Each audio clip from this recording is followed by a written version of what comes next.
सुप्रभात बच्चों। आज हम नीलकंठ पाठ पढ़ने जा रहे हैं और नीलकंठ पाठ महादेवी वर्मा द्वारा रचित है और यह पाठ उनके संस्मरणों से लिया गया है। इसमें जो नीलकंठ है वो एक मोर है और किस तरह से महादेवी वर्मा के घर में ये प्रवेश करता है और महादेवी वर्मा के घर में सिर्फ नीलकंठ ही नहीं, गिल्लू या अन्य प्राणी भी रहे हैं और सभी अलग अलग प्रजातियों के प्राणी एक साथ किस तरह से प्रेम भाव से मिलजुल कर रहते थे। और इस पाठ में भी हम देखेंगे कि किस तरह से जब नीलकंठ का आगमन होता है तो किस तरह से घर के जो अन्य जीव हैं वो उसका स्वागत और किस तरह से कौतूहल की दृष्टि से उसको देखते हैं। चलिए पाठ को शुरू करते हैं। उस दिन एक अतिथि को स्टेशन पहुंचाकर मैं लौट रही थी कि चिड़ियों और खरगोशों की दुकान का ध्यान आ गया और मैंने ड्राइवर को उस ओर चलने का आदेश दिया। बड़े मियाँ चिड़िया वाले की दुकान के निकट पहुंचते ही उन्होंने सड़क पर आकर ड्राइवर को रुकने का संकेत दिया। मेरे कोई प्रश्न करने के पहले ही उन्होंने कहना आरंभ किया, सलाम गुरुजी। पिछली बार आने पर आपने मोर के बच्चों के लिए पूछा था। शंकरगढ़ के एक चिड़ीमार 2 मोर के बच्चे पकड़ लाया है। एक मोर है, एक मोरनी। आप पाल लें। मोर के पंजों से दवा बनती है, सो ऐसे ही लोग खरीदने आए थे। आखिर मेरे सीने में भी तो इंसान का दिल है। मारने के लिए ऐसी मासूम चिड़िया को कैसे दूं? टालने के लिए मैंने कह दिया, गुरुजी ने मंगवाए हैं। वैसे यह कमबख्त रोजगार ही खराब है, बस पकड़ो पकड़ो, मारो मारो। बड़े मियाँ के भाषण की तूफान मेल के लिए कोई निश्चित स्टेशन नहीं है। सुनने वाला थककर जहाँ रोक दे वहीं स्टेशन मान लिया जाता है।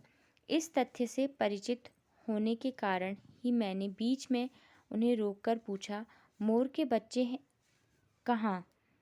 बड़े मियाँ के हाथ के संकेत का अनुसरण करते हुए मेरी दृष्टि एक तार के छोटे से पिंजरे तक पहुंची जिसमें तीतरों के समान 2 बच्चे बैठे थे। पिंजरा इतना संकीर्ण था कि वे पक्षी शावक जाली के गोल फ्रेम में किसी जड़े चित्र जैसे लग रहे थे। मेरे निरीक्षण के साथ साथ बड़े मियाँ की भाषण में चलती जा रही थी। ईमान कसम गुरुजी, चिड़ीमार ने मुझसे इस मोर के जोड़े के नकद 30 रुपये लिए थे। 12 कहाँ हैं भाई, ज़रा सोचो तो। अभी इनमें मोर की कोई खासियत है ही कि तू इतनी बड़ी कीमत ही मांगने चला। पर वह मुंजी क्यों सुनने लगा। आपका ख्याल करके अचता पछता कर देना ही पड़ा।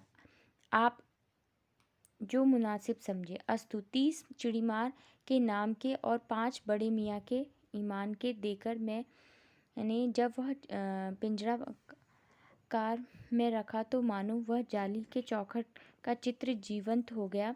दोनों पक्षी शावक को चटपटाने से लगता था मानो पिंजरा ही सजीव और उड़ने लगा हो। यानी कि जो नीलकंठ और मोरनी थी उसके आगमन का कहीं ना कहीं कारण बड़े मियाँ थे कि बड़े मियाँ ने ही उन्हें ये चिड़िया के बच्चे दिए थे और वो उस चिड़िया शावक के बच्चों को पाने की कहानी लेखिका को बताते हैं और लेखिका से वो चिड़िया के बच्चे खरीदते हैं। चलिए, अब इसमें कुछ शब्द हैं जिनका अर्थ हमें जानना आवश्यक है। जैसे पक्षी शावक।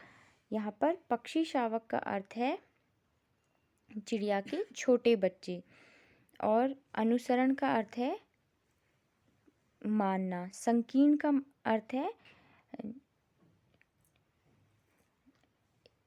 छोटा। निरीक्षण का अर्थ है देखना। ठीक है, इस तरह से अचता पचता का अर्थ है जल्दी जल्दी में। चिड़ीमार यानी चिड़िया को मारने वाला, जो चिड़िया को पकड़ता है, कह सकते हैं शिकारी।